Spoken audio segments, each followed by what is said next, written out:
ईश्वर का धन्यवाद हो। आज प्रभु ने हम सबों को त्रिएक परमेश्वर के पर्व रविवार में हमें ले पहुंचाया है। आइए हम लोग त्रिएक परमेश्वर के पर्व रविवार का आराधना को आरंभ करते हुए गाएंगे सच्ची बानी गीत नंबर 1।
हमारा आरंभ त्रिएक परमेश्वर पिता, पुत्र और पवित्र आत्मा के नाम से आमीन। हमारी सहायता ईश्वर के नाम से है, जिसने स्वर्ग और पृथ्वी को सिरजा।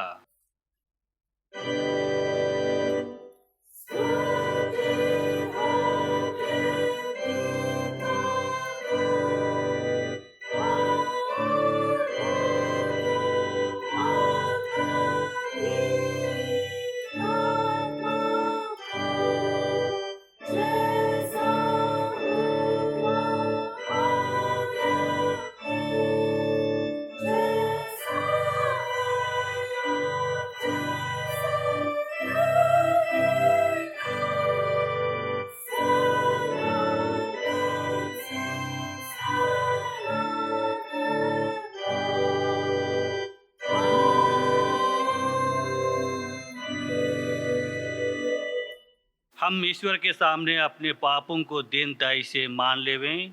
मन ले घुटना टेके। हे सर्वशक्तिमान ईश्वर दयालु पिता, हम दीनताई से अपने सब पाप और अपराधों को तेरे सन्मुख मान लेते हैं। तो अपने प्रिय पुत्र हमारे प्रभु यीशु ख्रिस्त के कारण हम पर दया दृष्टि कर और हमारे सब पापों को क्षमा कर। आमीन।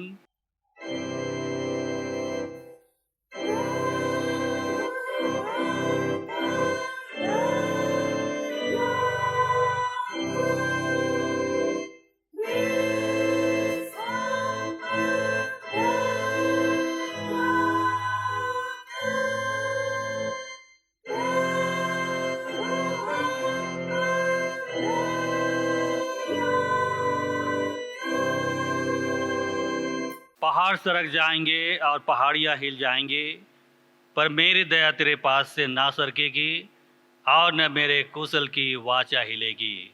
परमेश्वर तेरा दया करने हारा कहता है। आमीन।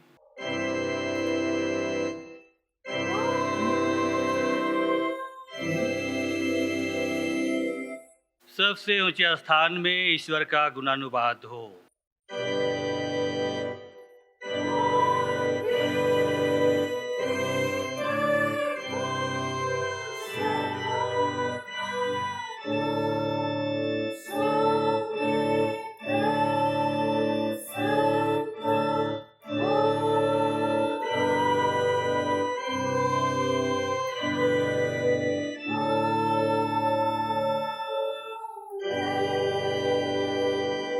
प्रभु तुम्हारे संग हो।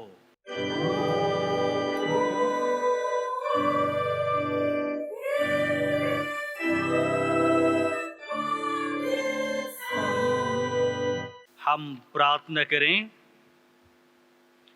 हे प्रभु परमेश्वर स्वर्गवासी पिता, हम पापी लोग मान लेते हैं कि हम में कुछ सच्चाई नहीं है और हम अपने पाप के कारण अनंत मृत्यु के योग्य हुए हैं, क्योंकि जो शरीर से उत्पन्न हुए हैं वे शरीर हैं और तेरे राज्य को देख नहीं सकते। परंतु हम तेरी बेनती करते हैं कि हम पर अनुग्रह कर और अपने पुत्र हमारे प्रभु यीशु ख्रिस्त के कारण पवित्र आत्मा को हमारे मनों में भेज और हमको नवीन मनुष्य बना, जिसे हम जैसा पवित्र बपतिस्मा में हमें वाचा दी गई है वैसा ही ख्रिस्त के द्वारा पापों की क्षमा पर निश्चयता सहित विश्वास करें, प्रतिदिन पवित्र आत्मा के चलाए हुए चलें और अंत में सदा कल का जीवन प्राप्त करें, हमारे प्रभु यीशु ख्रिस्त के द्वारा। आमीन।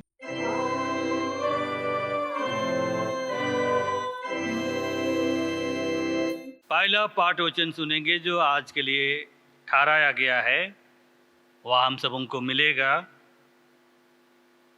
इफिसियों के नाम पौलुस की पत्री उसके पहला अध्याय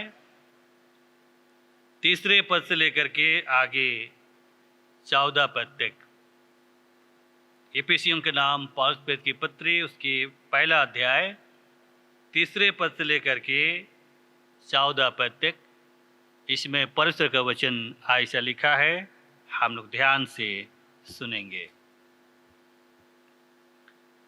हमारे प्रभु यीशु मसीह के परमेश्वर और पिता का धन्यवाद हो कि उसने हमें मसीह में स्वर्गीय स्थानों में सब प्रकार की आत्मिक आशीष दी है, जैसा उसने हमें जगत की उत्पत्ति से पहले उसमें चुन लिया कि हम उसके निकट प्रेम में पवित्र और निर्दोष हों, और अपनी इच्छा के भले अभिप्राय के अनुसार हमें अपने लिए पहले से ठहराया कि यीशु मसीह के द्वारा हम उसके ले पालक पुत्र हों, कि उसके उस अनुग्रह की महिमा की स्तुति हो जिसे उसने हमें उस प्रिय में सेंतमेंट दिया।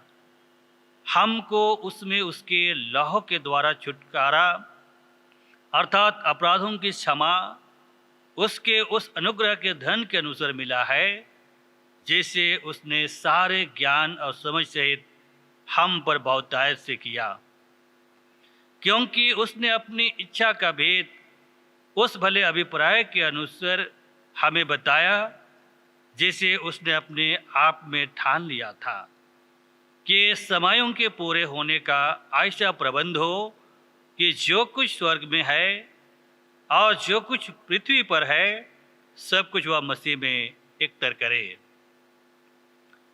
उसी में जिसमें हम भी उसी की मनसा से, जो अपनी इच्छा के मत के अनुसार सब कुछ करता है, पहले से ठहराए जाकर विरास बने, कि हम जिन्होंने पहले से मसीह पर आशा रखी थी उसकी महिमा की स्तुति के कारण हों।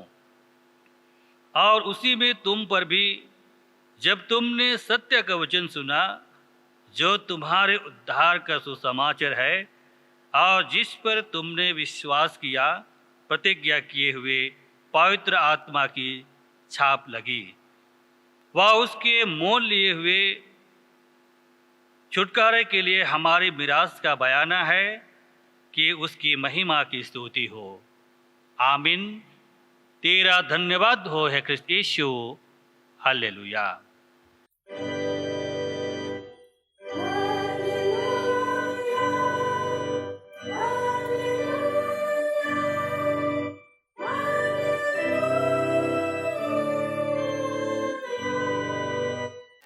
अब हम समझ क्रिश्चियनी कलीसिया के संग अपने महापवित्र विश्वास को मान लेकर के एक साथ यूँ कहें, मैं विश्वास करता हूँ परमेश्वर पिता पर, जो स्वर्ग और पृथ्वी का सर्वशक्तिमान सृजनहार है, और उसके इकलौते पुत्र अपने प्रभु यीशु ख्रिस्त पर, जो पवित्र आत्मा से गर्भ में आया, कुंवारी मरियम से उत्पन्न हुआ, पंतुस पिलातुस की आज्ञा से दुख उठाया, क्रूस पर चढ़ाया गया, मर गया और गाड़ा गया, पाताल में उतरा, तीसरे दिन मृतकों में से जी उठा, स्वर्ग पर चढ़ गया और परमेश्वर सर्वशक्तिमान पिता के दाहिने हाथ बैठा है, जहाँ से जीवितों और मृतकों का विचार करने को फिर आवेगा। मैं विश्वास करता हूँ पवित्र आत्मा पर, एक ही पवित्र क्रिश्चियनी कलीसिया, पवित्रों की संगत पर, पापों की क्षमा, देह के जी उठने और अनंत जीवन पर। आमीन।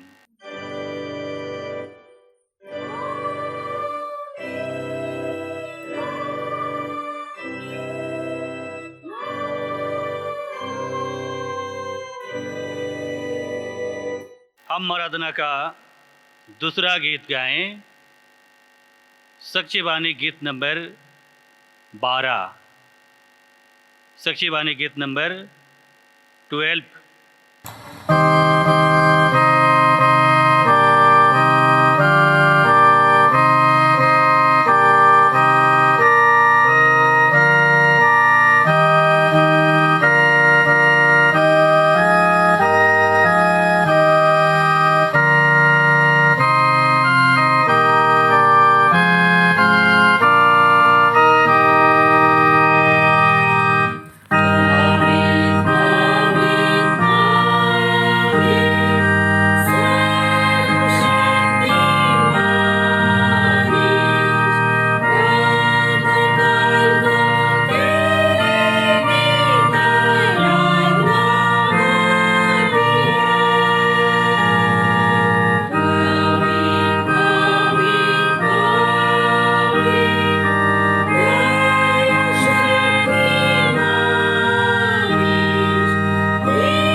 पिता ईश्वर और जगत के उद्धार करता प्रभु यीशु मसीह की ओर से अनुग्रह और शांति बहुत ऐसे मिले।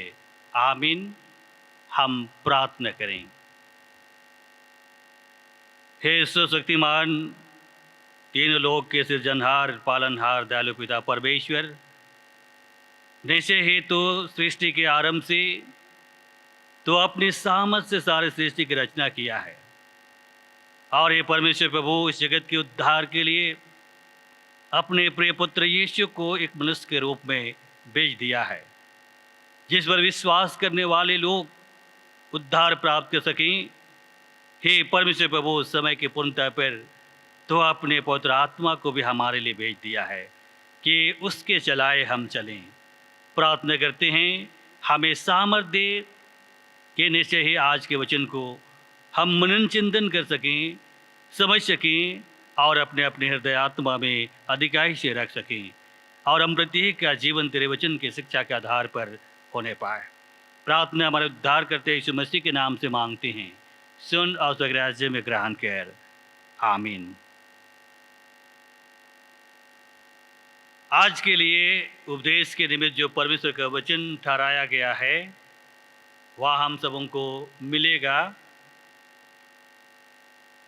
यूहन्ना रचित सुसमाचार उसके तीसरे अध्याय, यूहन्ना रचित सुसमाचार उसके तीसरे अध्याय पहला पद से लेकर के आगे 15 पद तक। यूहन्ना रचित सुसमाचार तीसरे अध्याय पहला पद से लेकर के 15वें पद तक परमेश्वर का वचन इसमें ऐसा लिखा है, हम लोग ध्यान से सुनेंगे। फरीसियों में निकोदेमुस नाम का एक मनुष्य था जो यहूदियों का सरदार था। उसने रात को यीशु के पास आकर उससे कहा, हे रब्बी, हम जानते हैं कि तू परमेश्वर की ओर से गुरु होकर आया है, क्योंकि कोई इन चिन्हों को जो तू दिखाता है यदि परमेश्वर उसके साथ ना हो तो नहीं दिखा सकता। यीशु ने उसको उत्तर दिया, मैं तुमसे सच सच कहता हूँ, यदि कोई नए सिरे से ना जन्मे तो परमेश्वर का राज्य देख नहीं सकता। निकोदेमुस ने उससे कहा, मनुष्य जब बूढ़ा हो गया तो कैसे जन्म ले सकता है? क्या वह अपनी माता के गर्भ में दूसरी बार प्रवेश करके जन्म ले सकता है? यीशु ने उत्तर दिया, मैं तुमसे सच सच कहता हूँ, जब तक कोई मनुष्य जल और आत्मा से ना जन्मे तो आप परमेश्वर के राज्य में प्रवेश नहीं कर सकता। क्योंकि जो शरीर से जन्मा है वह शरीर है और जो आत्मा से जन्मा है वह आत्मा है। अचंभा ना कर कि मैंने तुमसे कहा तुम्हें नए सिरे से जन्म लेना आवश्यक है। हवा जिधर चाहती है उधर चलती है और तो उसका सब सुनता है, परंतु नहीं जानता कि वह कहाँ से आती और किधर को जाती है। जो कोई आत्मा से जन्मा है वह ऐसा ही है। निकोदेमुस ने उसको उत्तर दिया, ये बातें कैसी हो सकती है? यह सुनकर यीशु ने उससे कहा, तो इस्राएलियों का गुरु होकर भी क्या इन बातों को नहीं समझता? मैं तुमसे सच सच कहता हूँ कि हम जो जानते हैं वह कहते हैं और जिसे हमने देखा है उसकी गवाही देते हैं, और तुम हमारी गवाही ग्रहण नहीं करते। जब मैंने तुमसे पृथ्वी की बातें कहीं और तुम विश्वास नहीं करते, तो यदि मैं तुमसे स्वर्ग की बातें कहूँ तो फिर कैसे विश्वास करोगे? कोई स्वर्ग पर नहीं चढ़ा, केवल वही जो स्वर्ग से उतरा, अर्थात मनुष्य का पुत्र जो स्वर्ग में है। और जिस रीति से मूसा ने जंगल में सांप को ऊंचे पर चढ़ाया, उसी रीति से आवश्यक है कि मनुष्य का पुत्र भी ऊंचे पर चढ़ाया जाए, ताकि जो कोई उस पर विश्वास करे वह अनंत जीवन पाए। आमीन। मसीह में सभी ख्रिस्त विश्वासियों जो आज के रविवार ये ऑनलाइन आराधना में शामिल हुए हैं, हम ईश्वर को धन्यवाद देते हैं कि आज हम लोग त्रिएक परमेश्वर का पर्व मना रहे हैं। और ये त्रिएक परमेश्वर का पर्व पेंतिकोस्त पर्व के बाद का रविवार को हर साल मनाया जाता है। यह हमारे कलीसिया की ओर से ठहराया गया है। और त्रिएक परमेश्वर का पर्व करने से हम परमेश्वर के अलग अलग 3 रूपों को मनन करते हैं जो अलग अलग समय में परमेश्वर ने प्रकट किया है। सृष्टि के आरंभ में परमेश्वर ने संपूर्ण सृष्टि को अपने वचन से किया और जैसे उसने कहा कि हो जा, हो गया। अंत में मनुष्य की सृष्टि की और तब जगत में पाप भर गया। परमेश्वर ने स्वयं मनुष्य को बचाने के लिए एक मनुष्य का रूप धारण किया और बैतुलहम की गौशाला में एक बालक के रूप में जन्म लिया। मसीह में प्यारे विश्वासियों, ये परमेश्वर का दूसरा रूप एक पुत्र के रूप में हम लोग देखते हैं। और यीशु ख्रिस्त इस जगत के उद्धार के काम को पूरा करने के बाद वह सादे स्वर्ग उठा लिया गया और जिस तरह से उन्होंने प्रतिज्ञा किया था, पवित्र आत्मा को सारे जगत के लोगों के लिए भेज दिया। सो मसीह में प्यारे विश्वासियों, आज हम सब लोग पवित्र आत्मा पाए हुए लोग और यीशु के प्रगटीकरण के बाद, यीशु के स्वर्गारोहण के बाद परमेश्वर ने अपने तीसरे रूप पवित्र आत्मा के रूप में इस जगत में उतरा कि सब लोगों को सामर्थ्य मिले। और तब हम लोग देखते हैं परमेश्वर की यही 3 रूप, लेकिन इन 3 रूप में 3 अलग अलग ईश्वर नहीं, लेकिन 3 में एक ईश्वर है। और इसलिए हम लोग त्रिएक परमेश्वर का पर्व मनाते हैं। सब मसीह में प्यारे विश्वासियों, हम इस वार्तालाप में देखते हैं कि परमेश्वर के राज्य के लिए एक नए जन्म और नए जीवन की आवश्यकता है। और इसी विषय पर निकोदेमुस और यीशु के बीच में इस वार्तालाप को हम लोग देखते हैं। प्यारे विश्वासियों, यहाँ पर इस वचन में हम देखते हैं कि यीशु के पास निकोदेमुस आया और वो रात के समय में आया था। और आने के बाद में इसी विषय पर वे लोग बातचीत करते। सो प्यारे विश्वासियों, निकोदेमुस यीशु के पास स्वयं ही आया था। इस घटना के आधार पर हम लोग देखते हैं किसी तरह से निमंत्रण उनको नहीं मिला था। निकोदेमुस स्वयं ही यीशु के पास आया था और उसके रात के समय आने का 3 संभावित अभिप्राय हो सकता है, ऐसा हम यहां पर प्राप्त करते। और पहला अभिप्राय के रूप में देखते हैं कि निकोदेमुस यीशु से एकांत में मिलना चाहता था। और हो सकता है कि वो रात्रि का समय ही एक अच्छा समय निकोदेमुस ने चुना जो यीशु से एकांत में वो मिल सके। और दूसरे संभावित अभिप्राय के रूप में हम लोग देख सकते हैं कि निकोदेमुस को यहूदी समाज से डर था। और इसलिए डर था कि यहूदी लोग यीशु से घृणा करते थे और यीशु को हमेशा घात करने की ताक में रहते थे। और इसलिए निकोदेमुस को भय था कि एक यहूदियों का सरदार होकर के उनके बाहरी अर्थात यीशु से वो कैसे मिल सकता है। और तीसरे संभावित अभिप्राय यह हो सकता है कि निकोदेमुस किसी न किसी रूप से यीशु पर विश्वास करता था और इसलिए हो सकता है कि अपने विश्वास को और अधिक दृढ़ करने के लिए वो यीशु के पास आता है।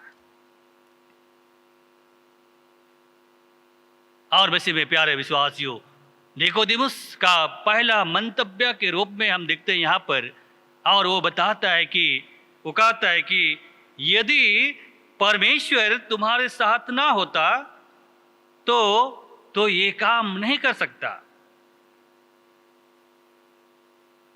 मैं जानता हूं कि तू परमेश्वर की ओर से आया है, क्योंकि कोई इन चीजों को जो तू दिखाता है यदि परमेश्वर उसके साथ ना हो तो नहीं दिखा सकता है। प्यारे विश्वासियों, निकोदेमुस के इस मंतव्य में हम यहां पर देखते हैं एक प्रोत्साहन की बातें निकोदेमुस यीशु को कहा। आज संसारिक जीवन में हम लोग देखते हैं, यदि कोई हमारा गुप्त बातें जानना चाहता हो, हमसे कोई लाभ लेना चाहता हो, हम में किसी तरह से उनका स्वर छिपा हुआ हो, तो सबसे पहले हमको प्रोत्साहन की बातें कहेंगे, हमारी बड़ाई कहेंगे, हमारी प्रशंसा करेंगे, और तब उनकी प्रशंसा से हम गुप्त बातों को भी उनके साथ हम प्रकट कर देते। मसीह में प्यारे विश्वासियों, यदि किसी के रहस्य को जानने की बात है या उनसे लेने की बात है, तो सबसे पहले उनकी प्रशंसा करें, उनको प्रोत्साहन करें। निश्चय ही वह इतना प्रभावित हो जाएगा कि अपने मन में छिपी बातों को भी वो प्रकट कर सकता है। आज निकोदेमुस की इस बातचीत में हम ऐसे ही देखते हैं, और हो सकता है कि निकोदेमुस उनके उस सामर्थ्य के रहस्य की बात को जानना चाहता है, और इसलिए हम इस प्रोत्साहन में दो बातें देखते हैं। या तो उनका प्रशंसा, उनका प्रोत्साहन झूठा प्रोत्साहन हो सकता है, जो एकमात्र यीशु के उस सामर्थ्य के रहस्य को वो जानना चाहता है। और दूसरी बात हो सकती है कि वो सच्चाई को जानना चाहता है, सच्चे रूप से वो उस पर विश्वास करता है, और यहूदियों से छिप करके उस सामर्थ्य के काम के लिए यीशु का बड़ाई करता है। मसीह में प्यारे विश्वासियों, परंतु यीशु निकोदेमुस के विचार को जानता है कि निकोदेमुस का विचार और विश्वास अधूरा है।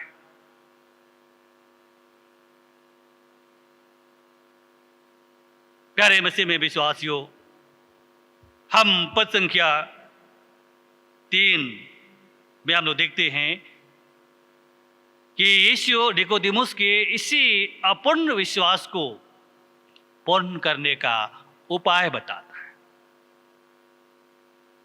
और उपाय यही है कि नए सिरे से जन्म लेना,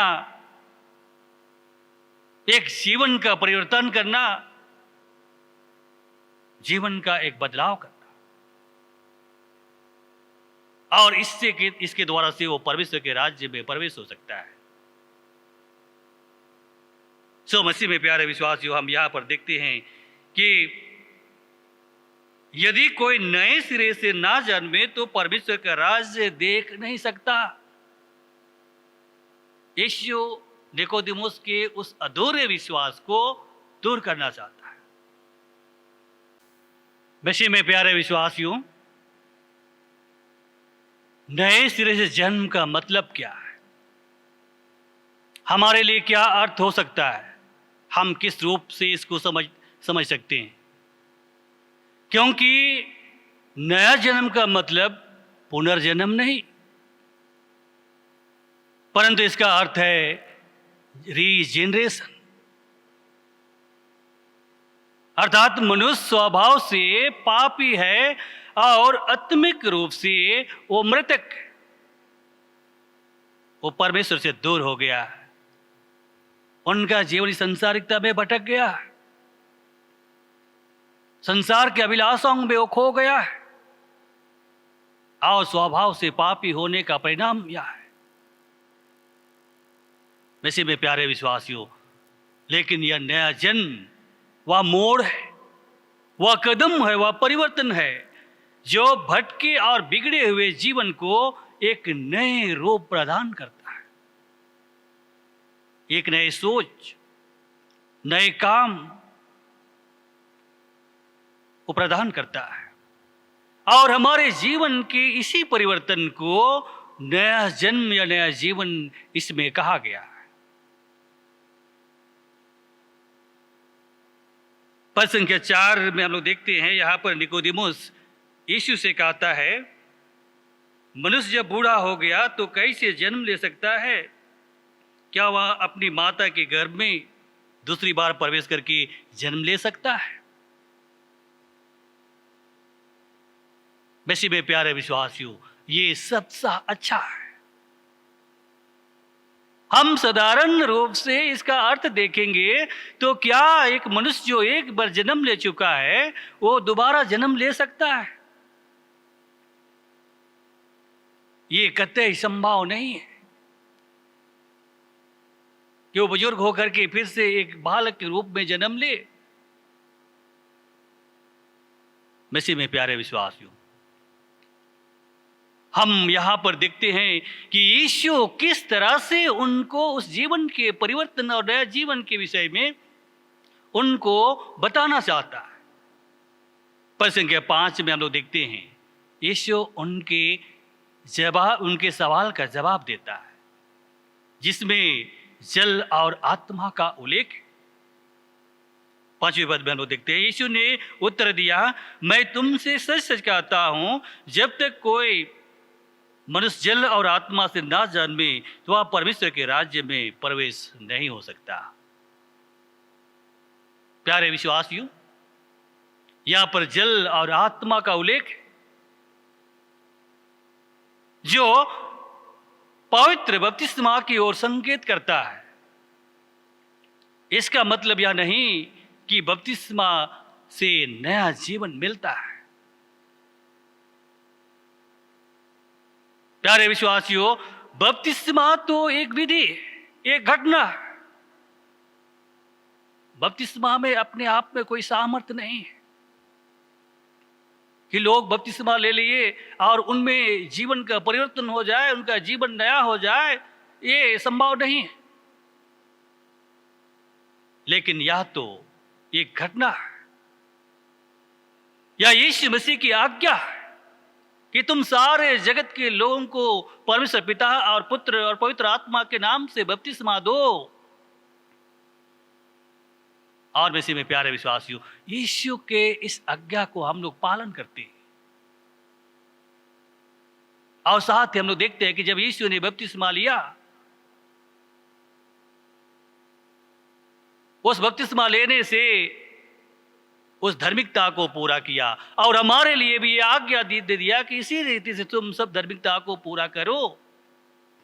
इसी रीति से हमें धार्मिकता को पूरा करना है। हम यीशु के उस धार्मिकता में शामिल होने के लिए इस सैक्रामेंट को हम लोग ग्रहण करते हैं। लेकिन मसीह में प्यारे विश्वासियों, नया जीवन परमेश्वर की आत्मा का कार्य है। परमेश्वर के आत्मा के द्वारा से हमें नया जीवन मिलता है, क्योंकि जो हम मसीह यीशु का बपतिस्मा लेते हैं, हम उसके साथ गाड़े जाते हैं, उसके साथ मारे जाते हैं और उसके साथ हम जिलाए जाते हैं। हम यीशु के मृत्यु का बपतिस्मा लेने से उसके साथ गाड़े गए, रोमी की किताब उसके 6वें अध्याय 3 पद से आगे 5वें पद आप लोग मनन करते तो हमें मिलता है।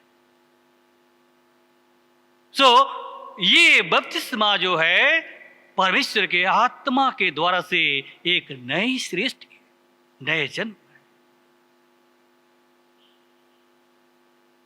और ये नया जन्म परमेश्वर के आत्मा के सामर्थ्य के द्वारा से हमें मिलता है।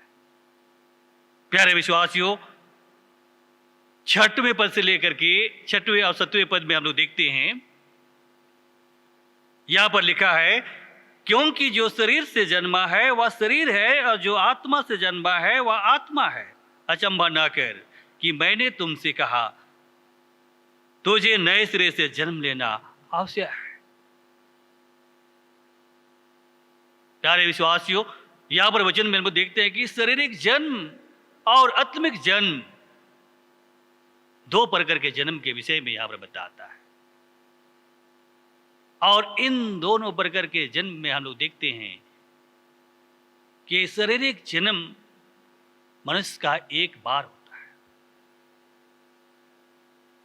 बाइबल हमें बताती है कि मनुष्य का एक बार जन्म लेना और मरना निश्चित है। जो इस दुनिया में जन्म लिया है वो निश्चय ही मरेगा। ये दुनिया का सच्चाई है, इसे कोई भी नहीं बच सकता। लेकिन मसीह में प्यारे विश्वासियों, आत्मिक जन्म ये बार बार मनुष्य को मिलता है। जब हम अपने जीवन को परिवर्तन करते हैं, हमारे सोच और विचार को हम परिवर्तन करते हैं, हमारे कर्जों को परिवर्तन करते हैं, हमें एक आत्मिक सामर्थ मिलता है, आत्मिक जन्म हमें मिलता है। हम उदाहरण के लिए राजा दाऊद के जीवन की घटना को हम लोग देखते हैं। पहला शमूएल उसके 16 अध्याय, जहां पर राजा दाऊद के अभिषेक के विषय में वर्णन किया गया। और वहां पर भी मिलता है कि जब राजा दाऊद इस्राएल का राजा होने के लिए नियुक्त किया गया, परमेश्वर ने पवित्र आत्मा के सामर्थ्य से उसको भर दिया।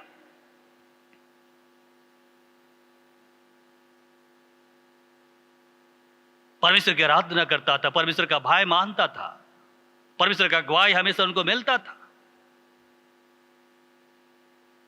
लेकिन मसीह में प्यारे विश्वासियों, 2 शमूएल की किताब उसके 11 अध्याय में हम लोग मनन करेंगे तो वहां पर हमें मिलता है राजा दाऊद कैसे परमेश्वर के प्रेम को भूल जाता है, परमेश्वर के अनुग्रह को भूल जाता है और संसारिक जीवन के पाप में फंस जाता है।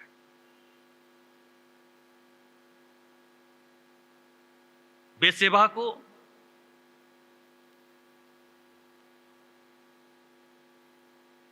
मसीह में प्यारे विश्वासियों अपनी पत्नी बनाता है और इसके कारण से व्याभिचार के पाप में फंस जाता है। ख्रिस्त में प्यारे विश्वासियों, और उस परमेश्वर की आज्ञा के उल्लंघन करने के द्वारा से कई प्रकार की तकलीफ, कई प्रकार की समस्याएं, कई प्रकार की संकट उनके जीवन में आ घेरा। वो अपने भजन में बताता है कि मृत्यु की राशियां मेरे चारों ओर फैल गए थे, उस पाप का परिणाम के कारण से था। लेकिन मसीह में प्यारे विश्वासियों, 2 शमूएल की किताब उसके 12 अध्याय में हम लोग मनन करते हैं तो नातान उनके लिए प्रार्थना करता है, उनको समझाता है और यही उनको संदेश देता है कि परमेश्वर ने उनके पाप को क्षमा कर दिया है। और इसलिए राजा दाऊद धन्यवाद का गीत गाता है। भजन नंबर 32 में हम लोग देखते हैं कि क्या ही धन्य है वह मनुष्य जिसके अपराध का लेखा परमेश्वर नहीं लेता है, जिसके अपराध को परमेश्वर ने ढाक दिया है, क्षमा कर दिया है। राजा दाऊद अपने जीवन के उस अनुग्रह को स्मरण करता है और परमेश्वर को धन्यवाद देता है, उसकी प्रशंसा, उसकी आराधना करता है। उनको एक नए सृष्टि और नए जीवन उनको मिल गए। सो मसीह में प्यारे विश्वासियों, राजा दाऊद के लिए यह एक नई जन्म था, नई सृष्टि था, जीवन का परिवर्तन था। और इसलिए मनुष्य का आत्मिक जन्म जो है मनुष्य को बार बार मिलता है। जब हम परमेश्वर के लिए अपने जीवन को इसे तैयार करते हैं, परमेश्वर के लिए समर्पित करते हैं, निश्चय ही परमेश्वर हमें एक नई सृष्टि बना देता है।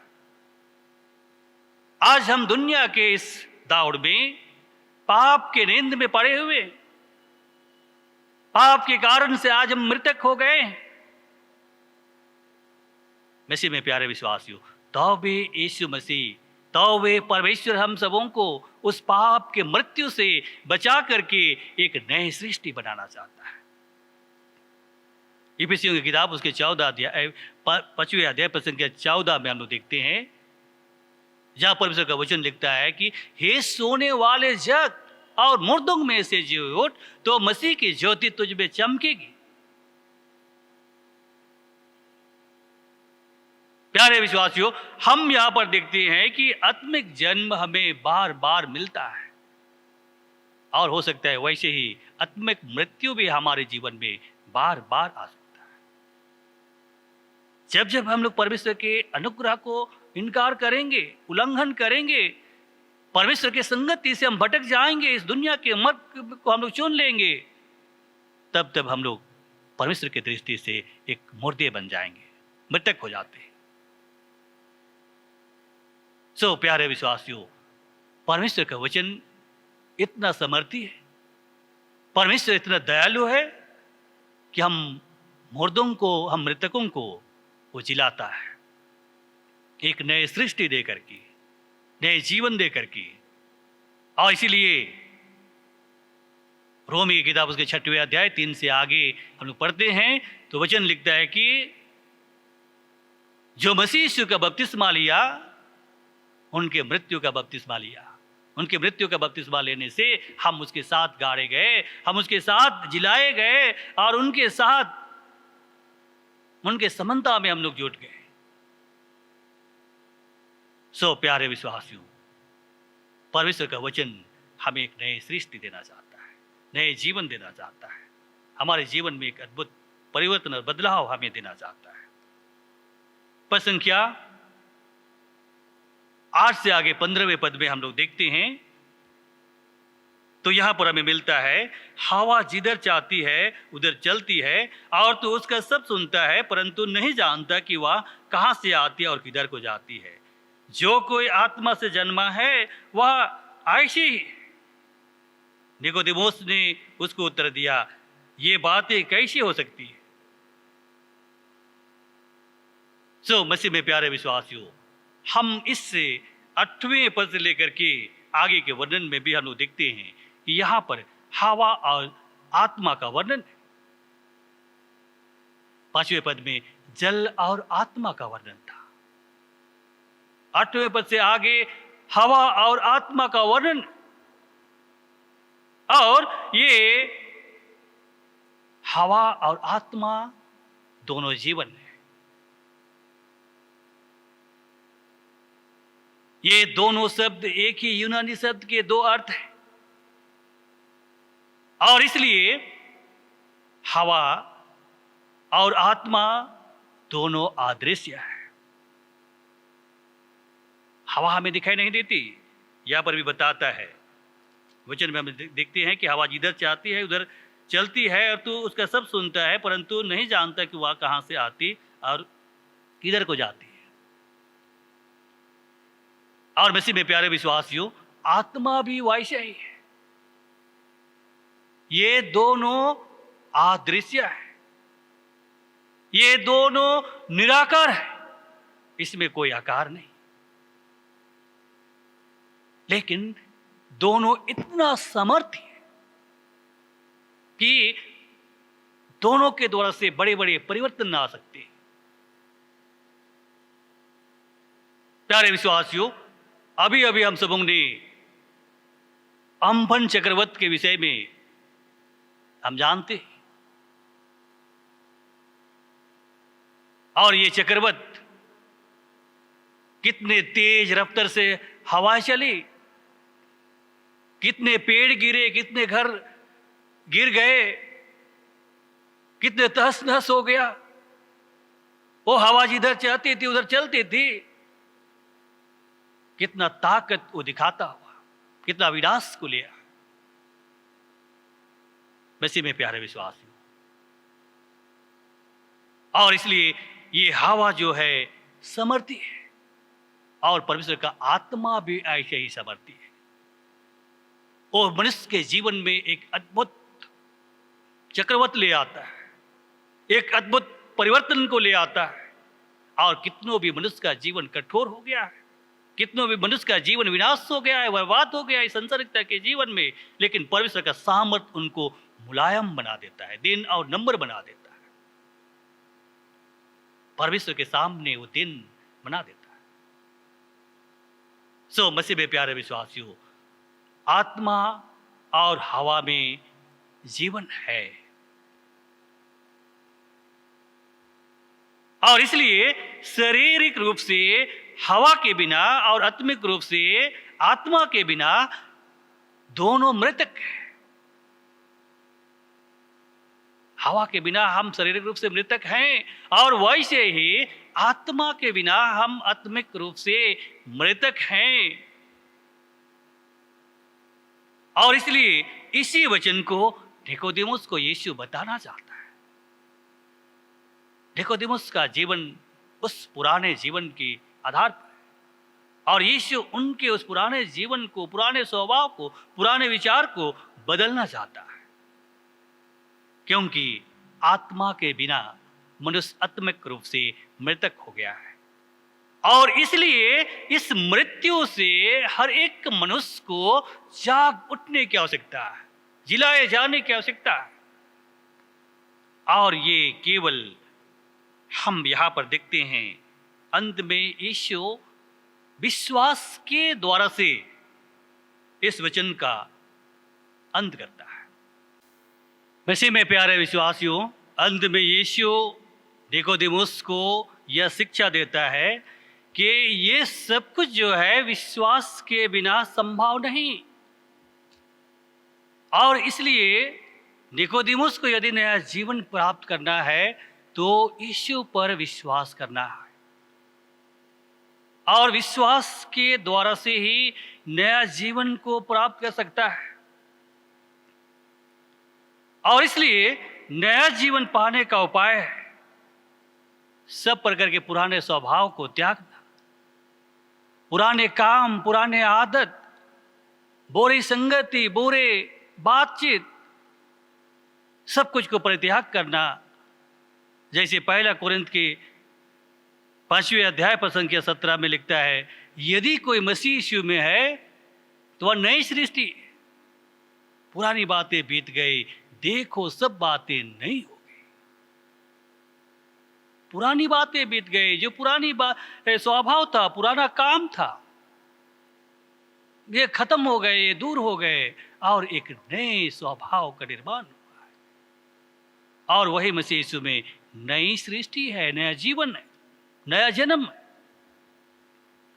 और मसीह में प्यारे विश्वासियों, जिसमें ये नया जीवन होता है उसमें आंतरिक परिवर्तन होता है, बाह्य परिवर्तन नहीं। उनके काम में, उनके स्वभाव में, उनके सोच और विचार में, उनके रहन सहन में, उनके व्यवहार में, सब में एक नया परिवर्तन होता है।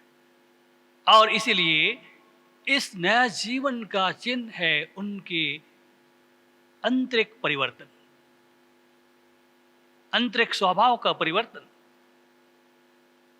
सो मसीह में प्यारे विश्वासियों, ये पूरे वार्तालाप में हम सबों को बताना चाहता है, जैसे 14वें पद में को मिलता है, और जिस रीति से मूसा ने जंगल में सांप को ऊंचे पर चढ़ाया, उसी रीति से आवश्यक है कि मनुष्य का पुत्र भी ऊंचे पर चढ़ाया जाए, ताकि जो कोई उस पर विश्वास करे वह अनंत जीवन पाए। हम इस घटना में देखते हैं कि जब लोगों को उस जंगल में सांप काट दिया, सांप का विष फैलने लगा, लोग उस विष से पाने के लिए उस पीतल के सांप की ओर अपनी आंखें उठाई, और जिन्होंने विश्वास से देखा वे लोग बचाए गए, उनको जीवन मिला। आज प्रभु यीशु मसीह का आह्वान यही है, आज यीशु मसीह का शिक्षा यही है। जो लोग जीवन और त्राण पाना चाहते हैं अपने आत्मिक आंखों को यीशु की ओर उठाएं, एक भरोसा की आंखों को यीशु की ओर उठाएं। निश्चय ही उनमें जीवन मिलेगा, उनमें जीवन आएगा, आत्मिक परिवर्तन आएगा, उनका जीवन बदल जाएगा, आनंद और शांति का जीवन हो जाएगा। और इतना ही नहीं, लेकिन वे लोग परमेश्वर के राज्य के अधिकारी हो जाएंगे। और इसलिए प्यारे विश्वासियों, नया जीवन परमेश्वर के राज्य का मांग है, परमेश्वर के राज्य का शर्त है कि जब तक मनुष्य में नया जन्म ना हो, नए परिवर्तन ना हो, वो परमेश्वर के राज्य के अधिकारी नहीं हो सकता है। हमें बदलना ही होगा। जब हम परमेश्वर के राज्य का लालसा करते हैं, अभिलाषा रखते हैं, हमको बदलना होगा, क्योंकि इस जीवन में पाप और बुराई भरा हुआ है, और इस पाप और बुराई के जीवन से यीशु घृणा करता है। जब तक नए सिरे से हम नहीं जन्मेंगे, हमारे जीवन में परिवर्तन नहीं होगा, हम परमेश्वर के राज्य में प्रवेश नहीं कर पाएंगे। सो मसीह में प्यारे विश्वासियों, आज परमेश्वर चाहता है कि हर एक को नया जीवन मिले, हर एक को नया जन्म मिले, और हर एक लोग परमेश्वर के राज्य की वारिस ठहराया जाए। परमेश्वर वचन के द्वारा से हम सबों को बहुत ऐसे आशीष प्रदान करे। आमीन। आइए हम प्रार्थना करें। सेनाओं के यहोवा पिता परमेश्वर, हम तेरा धन्यवाद करते हैं। तो आपने जीवित और पवित्र वचन से हम सबों से तूने बातचीत की है। दया कर कि निश्चय यह वचन हम एक एक के जीवन में अधिकाई से बसने पाए, और निश्चय प्रभु इस वचन की शिक्षा के आधार पर एक नए सृष्टि को पाने के लिए, नए जन्म को प्राप्त करने के लिए हम हमारे जीवन में आंतरिक परिवर्तन आने पाए। प्रार्थना करते हैं तो अपने जीवित वचन का आशीष हर एक के जीवन में तो अधिकाई से प्रदान कर। प्रार्थना हमारे उद्धार करते यीशु ख्रिस्त के नाम से मांगते हैं, सुन के ग्रहण कर। आमीन। और ईश्वर की शांति जो समस्त हृदय ख्रिस्त यीशु में हम लोग की मन और हृदय की रक्षा करेगी, अब से लेकर के सदा लो। आमीन। आइए हम लोग आराधना के अंतिम गीत गाएंगे, गीत नंबर 10, सच्ची बानी गीत नंबर 10।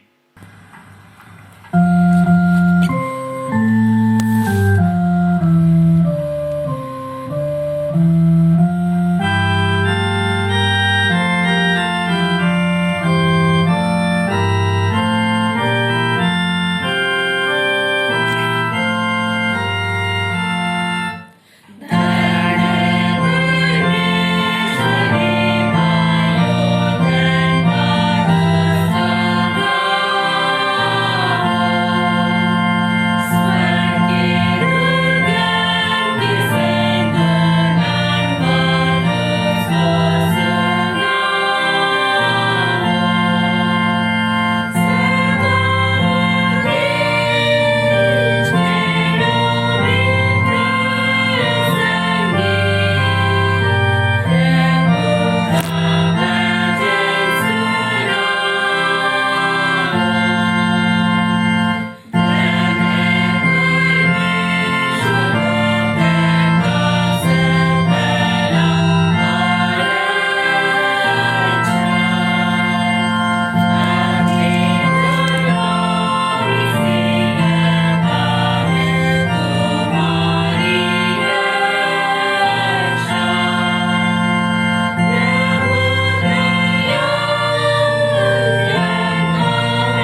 प्रार्थना करें। हे सेनाओं के यहोवा पिता परमेश्वर, हम धन्यवाद देते हैं। तो महान है, अनुग्रहकारी है, दयालु है, और तू निश्चय ही नहीं चाहता है कि तेरे सृष्टि के लोग जिनको तूने अपने हाथों से बनाया है, जिनको तूने अपने आत्मा डाल दिया है, कोई संसारिकता के मार्ग में विनाश हो जाए, भटक जाए, तेरे अनुग्रह और आशीष से वंचित हो जाए। लेकिन निश्चय प्रभु तू चाहता है कि हर एक लोगों को जीवन और त्राण मिले, हर एक लोग प्रभु के पास आए और निश्चय उस अनंत जीवन के वारिस हो जाए। हे प्रेमी पिता परमेश्वर, इसलिए प्रभु हम दया चाहते हैं जितने भी लोग आज इस ऑनलाइन चर्च सर्विस में शामिल हैं, प्रभु हर एक के जीवन में तू अधिकारी से आशीष प्रदान कर। हम पूरे विश्वास से मिलकर के हमारे देश के लिए प्रार्थना करते हैं, हमारे देश के प्रधानमंत्री के लिए प्रार्थना करते हैं, जो इस देश को चलाने के लिए शपथ खाए हैं, भार उठाए हैं। हे परमेश्वर प्रभु, उनको सद्बुद्धि, ज्ञान और पवित्र आत्मा का सामर्थ्य दे कि जैसा तेरी इच्छा है वैसे ही देश की अगुवाई करने पाएंगे। और निश्चय प्रभु इस समय इस कोरोना महामारी के वायरस से जो बचाने के लिए उन्होंने जो उपाय करते हैं उसमें उनको सामर्थ्य मिल सके, अगुवाई मिल सके। और निश्चय पिता परमेश्वर, हमारे देश के हर एक नागरिक बचाए जाएं, हम तुझसे प्रार्थना करते हैं। इसके लिए बचाव के कर्ज के लिए जितने भी डॉक्टर, नर्स, पुलिसकर्मी, सफाई कर्मी दिन रात डांटे हुए, परमेश्वर प्रभु उन सबों के जीवन के साथ तो आप हो ले, और इस महामारी से तो आप उनकी रक्षा कर, साथ इतनी सामर्थ्य के दूसरों के जीवन को बचाने के लिए भी तत्पर तैयार रहने पाएंगे। प्रेमी पिता परमेश्वर, हम प्रार्थना करते हैं उन लोगों के लिए जो इस समय कोरोना वायरस से का पॉजिटिव पाया गया है। परमेश्वर प्रभु, तो आप उन पर भी दया दृष्टि कीजिए कि निश्चय उसे छुटकारा पाएंगे और उनका जीवन भी तुझे धन्यवाद देने का जीवन होने पाए। हे प्रेमी पिता परमेश्वर, जितने भी प्रवासी मजदूर दूसरे राज्यों से अपने राज्य झारखंड में आए हुए हैं, अपने गांव घर में आए हुए हैं, प्रभु तो आप उन सबों की सहायता कर, उन सबों की रक्षा कर कि उनके द्वारा से या महामारी किसी भी रूप से ना फैलने पाए, लेकिन स्वयं बचे और दूसरों को भी बचाए। प्रेमी पिता परमेश्वर, उनके लिए जो प्रतिदिन के लिए भोजन की आवश्यकता है, उनके लिए भी परमेश्वर प्रभु तो आप अपनी आशीष के द्वारा से पूरा कर, क्योंकि तो आप अपने वचन में बताता है कि पहले तुम उसके राज्य और धर्म की खोज करो तो तुम्हें सारी वस्तु मिल जाएंगे। ऐसे विश्वास की मजबूती उनको प्रदान कर कि जानेंगे कि परमेश्वर के पास वो भरपूरी का जीवन है जो सब कुछ प्रदान करता है। उस परमेश्वर पर विश्वास करते हुए निश्चय हर एक का जीवन तेरे संगति में सुरक्षित और आनंदित पाया जाए। प्रार्थना पर उद्धार करते यीशु क्रिस्त के नाम से मांगते हैं, सुन और स्वर्ग राज्य में ग्रहण कर, आमीन। हम एक साथ प्रभु की प्रार्थना को उच्चारण करते हुए आज की आराधना को अंत करेंगे। हे हमारे पिता, तू जो स्वर्ग में है, तेरा नाम पवित्र किया जाए, तेरा राज्य आवे, तेरी इच्छा जैसे स्वर्ग में है वैसे पृथ्वी पर भी होवे।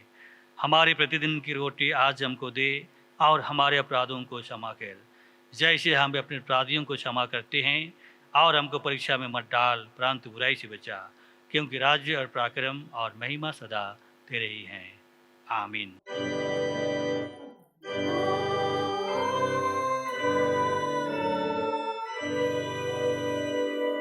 अब तेरे एक ईश्वर का आशीर्वाद विश्वासी और दिन मन से सबको ग्रहण करें।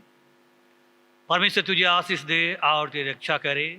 परमेश्वर अपना मुख तुझ पर प्रकाश करे, तुझ पर अनुग्रह करे। परमेश्वर अपने मुख का प्रकाश तुझे चमकावे और तुझे कुशल देवे, आमीन।